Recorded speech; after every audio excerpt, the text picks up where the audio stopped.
Sir Peter Lample is the son of an Austrian refugee. He went to grammar school and then on to Oxford to study physical chemistry.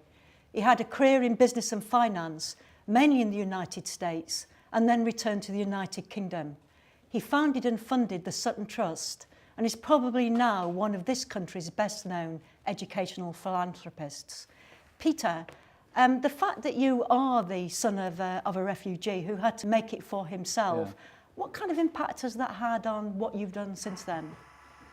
Well, we grew up in very poor circumstances because my father came over before the war, and then after the war, he'd left Austria as a schoolboy. He basically supported the family and got qualifications at night school. So, for the first 11 years, we lived in Yorkshire. I grew up in Wakefield, went to school there. And then I guess my father was upwardly mobile and he got a job in Surrey, and I ended up going to grammar school in Reigate. And then when I was 17, at the end of my first year 6, my father got a job in Cheltenham. We moved to Cheltenham. I ended up at Cheltenham Grammar School. And it's very interesting because I think if I'd have stayed in Yorkshire, I mean, I kept up with some of my friends from Yorkshire. Most of them left school at 16.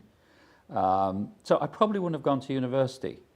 Then when I went to Reigate, it was, if you did well, you were expected to stay on into the sixth form and go on to university. So I was certainly bound for university. But it's interesting, when I got to Cheltenham, if you did well, you were expected to apply for either Oxford or Cambridge. So it sort of brought home to me that I was the same boy with the same abilities, but because I kept moving locations, my whole aspirations changed.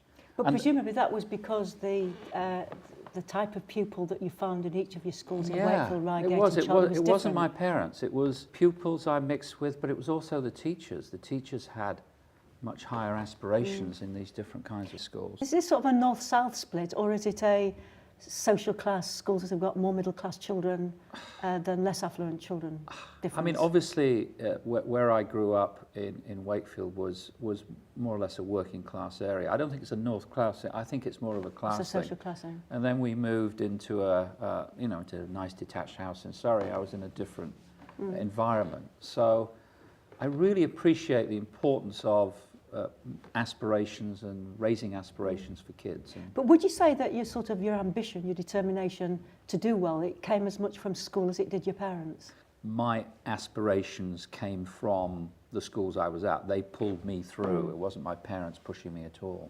And then you did go to Oxford. Did you experience this feeling different, feeling as though you didn't fit or not? Not at all, because we looked at some numbers, and when I was there, 2/3 of the student body were from state schools. And when I set up the trust, it had dropped to 46%. So Oxford was a much more diverse place in the late 60s than it is today. You went to Oxford at that time when grammar schools, set up after the war or taking children from wider social backgrounds after the war. There was a surge of students like that going to Oxbridge in a way that doesn't happen at the moment.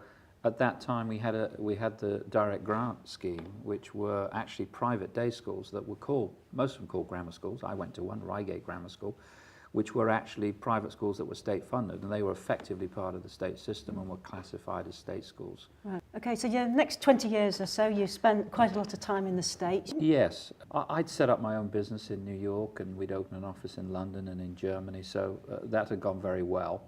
And I was very lucky to make some money, and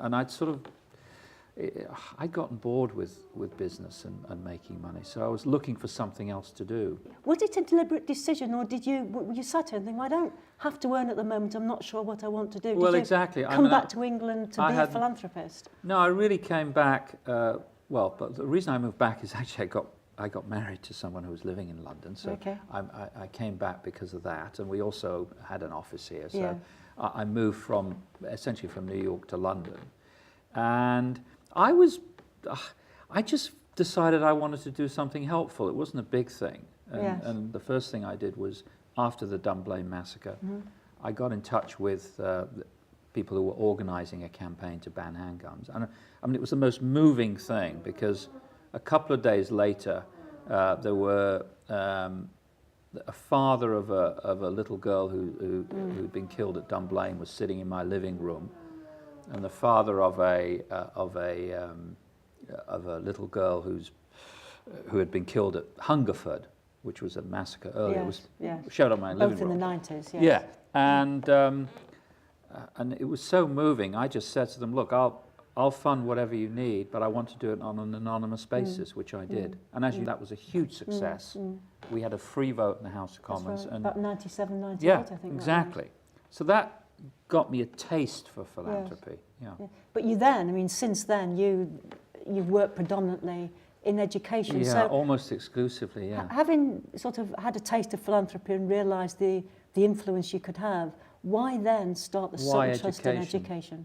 Well, I was gone for 20 years, Estelle, and it just became apparent to me when I came back that there was this feeling in the late 60s when when I was coming through the system here that, things were changing, things were opening up.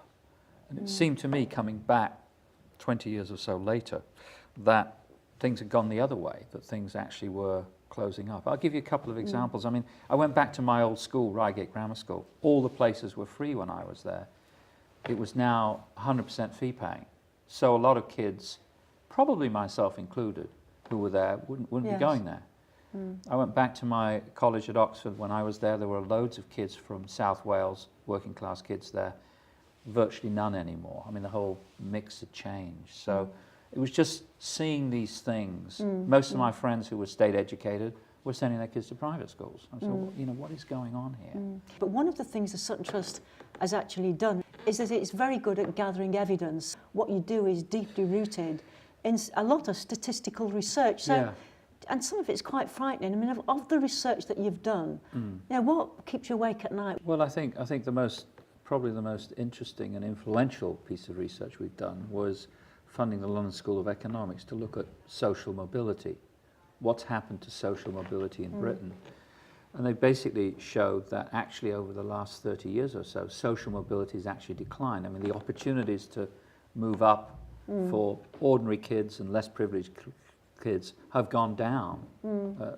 Kids born in the 50s had more chance than kids born in the early 70s of making it up the ladder. So that, I think that's very disturbing. And the other thing that's really disturbing, Estelle, is that we have, if you look at international comparisons for advanced countries, the absolute level of mobility in this country is actually the lowest of any advanced country.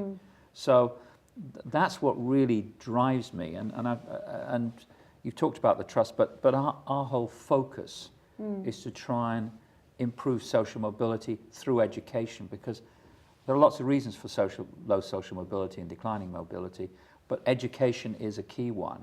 Two things strike me when looking at your statistics, and I suppose this is the debate the nation has. There's an argument which I think you might use eventually in this discussion that the quality of education that children from less affluent backgrounds receive sometimes isn't as good as perhaps the best independent school. Sure. But also that even when they get the results, they don't get into the universities. Yeah. We published a report very recently, actually, 3 or 4 months ago, which showed that there are 200 schools that account for 50% of the entry to Oxford and Cambridge, and a third of the entry to the top dozen ranked universities. So it's very concentrated in few schools.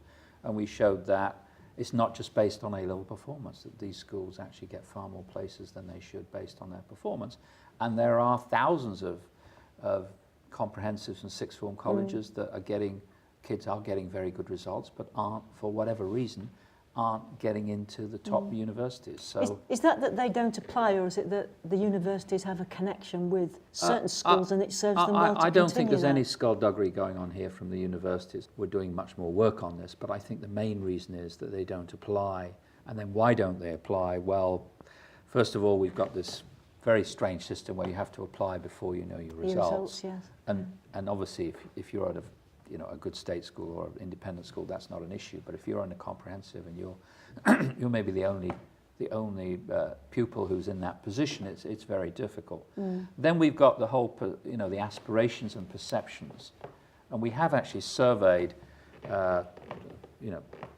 800 teachers who are responsible for advising children on where to go next, on why this is. And the short answer is that the teachers think the children are not confident about getting in, and even if they do get in, that they won't fit in. So there's a real perception issue of confidence. There's a big job to be done to change that.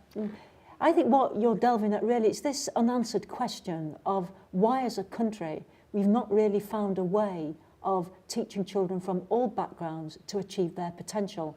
I don't buy this thing that it's because they go to bad schools. It's more complicated than that, isn't it? It is more complicated. I think what happens in this country, and I mean the international research on this is pretty devastating, is that children who come from poor backgrounds are, you know, a year behind more affluent children by the time they're 3 and 4. That's right, yeah. And then they end up actually in primary schools that are in poor areas, and it may not be the school's fault, but if you get a whole mass of children from poorer backgrounds, that creates some problems. We have this very socially selective school system. That's the real problem. I mean, there's some research that says 50-something advanced countries, we have the closest correlation between children's performance and parental background of any country.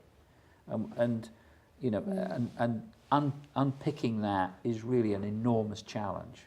And what your research shows, as a cause for concern both politically and education, is that to some extent we've replaced selection by 11 plus or by exam to selection by house Social prices. class, yeah. So let's look at some of the things the Sutton Trust has done. The first thing I did, I looked at the situation at Oxford, because that's where I'd been at university, and I approached the university with the idea of saying, look, you've got 46% of your children come from state schools, 93% of children come from are at state schools, 2/3 of the top performers at A level are in state schools. Why are you 46%? Their answer was, well, we can't do anything about it because they don't apply to us. And I said, well, wouldn't it be good if you tried to get them to apply to you? And I was familiar with summer schools that American universities offer, so I approached them and said, look, I will fund a summer school if you will run it.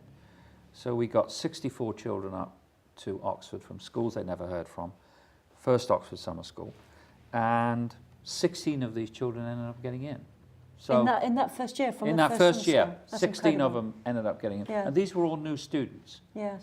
So that's what really got me started in terms of education. And now how many universities are part of the summer school scheme? Well, our scheme, we've got about a dozen, but more importantly, the government has taken on the summer school scheme, which was actually when you were in education. Yeah. And summer schools are now offered at the majority of British universities, so it's become actually quite a universal scheme, which was based on our original model. Yeah. I mean, you must have followed that through because you're very good at evaluating your projects. You talked about the success of 16 getting in the first summer school. Yeah. What does it look like now? We're up to something like 10,000 students have been through our summer school specifically. And we're looking at something like between 25 and 30% are offered places by the university where they were at summer school, which I think is a tremendous achievement. Yeah. And do you think the culture in universities has changed a bit as a result Oh, it's of changed this? a lot. I mean, universities are now, from 10 years ago, which is when I set up the trust, you know, the Oxford attitude was universal. It's like, it's not our problem if they don't apply. We've got students that We've serve got, as well. we've Why got good should we students bother? anyway. Whereas now, all universities are now engaged in outreach and funding bursaries for students. So I think the climate has changed a lot. Yeah. There's some other things you've done that perhaps we don't accept yet as part of the mainstream of a child's experience. Yeah. And I wanted to talk about what I always call your Belvedere experiment. Sure. Belvedere, Yeah. an independent School. girls' school in Liverpool. Talk us through that project, why you did it, what happened, what's been achieved. Well, I think, as I said, when I came up through the system, the vast majority of independent day schools were effectively part of the state sector through the direct grant scheme. Most of the places at those schools were free, and it provided lots of opportunities. So it occurred to me that actually that whole resource of independent day schools, which used to be available to all children, is now only available to 10%, roughly, of those whose parents can afford the fees. So we got together with the Girls' Day School Trust, who are the largest owner of girls' schools in the country, and we picked their school in Liverpool, which is the Belvedere School.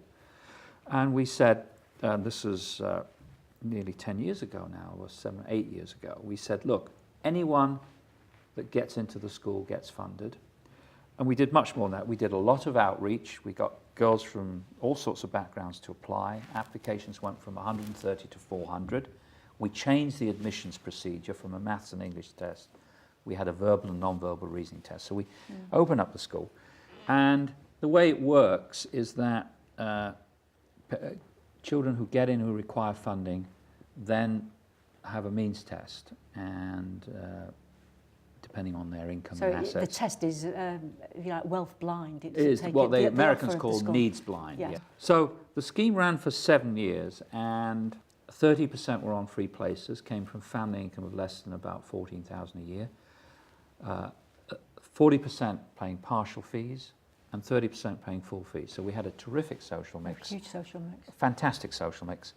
And the academic standards in the school went up enormously too, that we got brighter girls in who were able to benefit from that education. And the interesting thing is, because we, which is the Girls' Day School Trust and the Sutton Trust, were funding about 55 to 60% of the fees. The fees at the school were just over 8,000, so it was costing us 4,500 a year. This is in the last year, and which is less than the full cost of a state school place. So we'd actually opened up a very academic school, private school, in a very economic way. So the reason we did it was as a demonstration project to try and persuade government to increase the numbers of schools. And originally we said 12, but the vision is that it would be 100 or more schools. So it would actually remove the advantage which upper middle class people have, which is they actually have access to these schools, which the vast majority of people don't. Was there a reaction in Belvedere from those families in Liverpool who might have thought, when my daughter gets to 11, I'll pay for her to go to Belvedere, and all of a sudden they found she couldn't get in because she couldn't compete academically? Well, there were obviously some parents that were displaced, but what they ended up doing in practice, we haven't done the scientific study of this, but we know anecdotally, some of them actually ended up going to state schools, which is no bad thing. In fact, it's a very good thing. And the majority ended up going to less academic independent schools. I mean, there's a choice in Liverpool as there is anywhere else. So we displaced them from actually the most academic school in Liverpool to less academic, which I think is a good thing. You do have this view, I sense, that if we're to do the best for our most able children, whatever their backgrounds, they do better if they're educated with other children, with children of similar intellectual ability or attainment. Look, if we could just wipe the slate clean, Estelle, I would be all for getting rid of all grammar schools, getting rid of all private schools, and doing what, I was in Sweden and Finland earlier this year, and doing what they do. They perform very well, according to me. They perform very well, and everyone, by and large, goes to state schools. I mean, private schools just aren't a factor, and I think that is very healthy. But I'm above all a pragmatist, and what we've got to realise is that private schools are here, they're selective, grammar schools are here and selective. They're not going to go away. I mean, Labour government over 10 years didn't do anything about grammar schools. We are where we are, so what we would like to do is really democratise selection, is to say, look, it's not just the top 10% of income that can go to these highly selective schools with highly qualified teachers, but that we make them available to 100% of the population. You're very much specialised, haven't you, in that area of education? Well, I think people ask me, what is the Sutton Trust? Well, we're a charity, we fund projects. And as you said earlier, we've funded over 30 research studies, so we're a bit like a think tank. But what we really are, what I like to think we are, is that we are a do tank. Yeah. We do things that we think make sense, we evaluate them very carefully, and then we try and persuade others, mainly government, at the end of the day, to pick them, to take them up. Let's go on to that, because Sure. You've mentioned government a number of times, and that's what I like about what you do, because I think we're quite good in this country at doing one-offs. Government's very good at doing one-offs, pilots, and they never come to anything. Even if they work, there's not the resource to take it forward. And you've always had that attitude. You've formed a close relationship with ministers over the time of the Sutton Trust, because you want to mainstream the successful things of what you do. The big one has been trying to do something about the whole state-independent divide, and that's politically been very difficult. What's it like working with politicians? I mean, you are a doer. You like to call yourself a do-tank. One can almost imagine your frustration at the civil service and government, the machinery of government being very slow to respond to what you say, and yet you have achieved with them a great deal. So how do you find working with government and politicians? I find it very interesting. I mean, the big problem is that it's just the changing faces in that group. I think actually I've dealt with, I started my trust under the Conservatives, and I think there have been 7 Secretaries of State for Education, in a decade. You were one of them. Yes. In a decade. So the real frustration is that you form a relationship with somebody and then they move off and somebody else is coming in. So I've been constantly having to establish credentials with new people the whole time. And actually, to be honest, it's no way to run a business. Yeah. And education should be run more efficiently than it is. Do they ask you to trial things? Does it work that way around? There's been some of that, yes. I mean, do it under your name and yeah, I not mean, under we're ours? trialing, for instance, at the moment, we're trialing something called choice advisors, which is advisors in local authorities to advise children on where to go next, and the government approached us. And we've just been asked to look at the whole issue of university admissions from comprehensives in poor areas, and they've asked us to actually do a review of that and come up with some trials. So they're actually asking you to do the research and then come up with some solutions. But more often it's things that we initiate. You've also been around long enough to sort of see different government policies, and that's even under the same government. So I suspect, as you say, you started the trust at the end of the Conservatives when we had GM schools, and then under Labour, you've almost been through the standards, not structures, back to parental choice, diversity, city academies, always now new into initiatives. Every Child Matters. I know, but looking back over that, I mean, things change, and those have been themes. But do you think we're making progress? Are we a better education system than when you set let me up tell you, the Trust? I think actually, and we've got some research to back this up. I think, in terms of overall standards, we've done okay as a country. We may have improved a bit relative to other countries, but not hugely. Sort of a marginal. Exactly. shift. So that's okay. The big disappointment has been social mobility and social justice. I think it's been very disappointing in 10 years of a Labour government, over 10 years, that not more has been done for children from less privileged backgrounds in terms of their opportunities. So I'm an optimist that things are going to get better, but I'm also a realist, and this is a very difficult thing to tackle. We're swimming upstream. There's a lot of vested interest in the status quo. You know, everyone wants to do the best for their children, and parents that have financial means will use them to further their children's interests to the detriment of other children. So that's a very difficult thing for governments to tackle. I suppose what government would say in response to that to some extent, the only way we'll solve this is to improve the quality of teaching in all schools. And I know it's not your responsibility, but the argument against what you're doing, I suppose, would be you're taking some of the bright children, you're taking them out of a school and giving them a set of circumstances where we know they will succeed.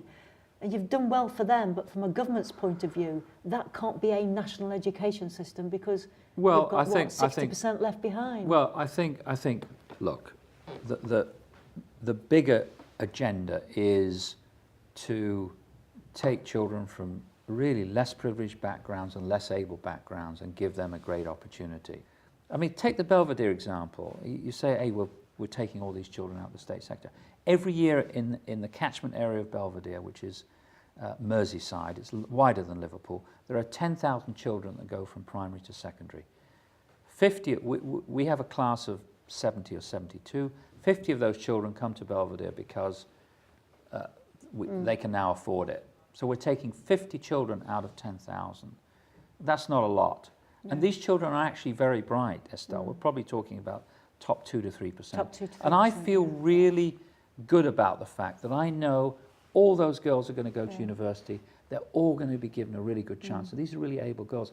The so-called creaming off effect is actually very small. It doesn't really have a big impact. And we didn't have any problems in Liverpool. There wasn't a huge hue and cry from all the secondary schools saying, you We've can't do lost this our because we're brightest losing children. all our brightest children. Which used to happen under the grammar schools because it was 25%. Yeah, but that's It's a different thing. situation. We're not talking about Yeah. going back to a wholly selective system. Yes. We're saying there are these excellent schools in every urban area. There are private independent day schools, and in rural areas. You could actually, we've looked at it, you could cover the whole country with these schools. And they would be schools for actually quite able children.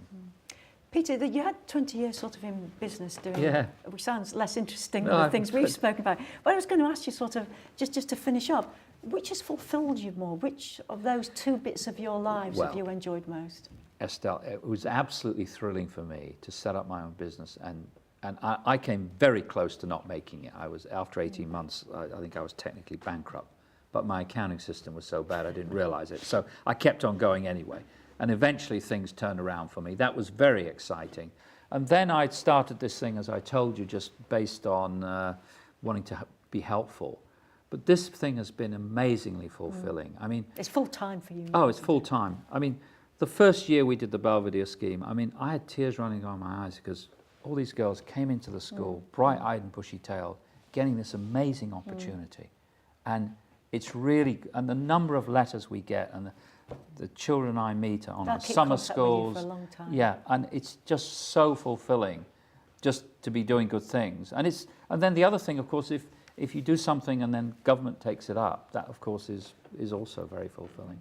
Sir Peter Lample, thank you very much Thank for being you. with us today. Lovely.